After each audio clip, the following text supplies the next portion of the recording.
olha aí, gente, pra você ver o timbu de perto, ó. Isso é a natureza aqui no meu quintal, olha aí.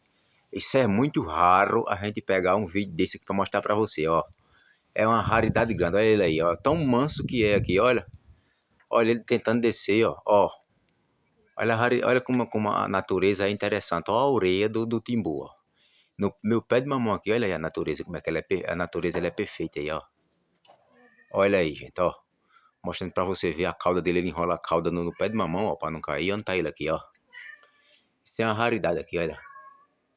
Isso aqui é o timbu, viu? Olha aí, ó a cara dele, olha como é bonito ele. Olha o focinho do bicho, ó. Parece uma raposinha, né, gente? Como é pequenininho, ele tá murchando as orelhas porque eu tô perto dele aqui. É a natureza, né? Pra você ver, ele tá querendo pular, ó ele descendo, ó. Tão manso que, velho, olha os bichos como são mansos a natureza. Olha aí, ó. O timbu descendo aqui no meu quintal, olha. Olha pra você ver, olha a natureza como é que ela é, ó. Isso é a natureza, gente. Olha, ele vai tá indo embora, ó.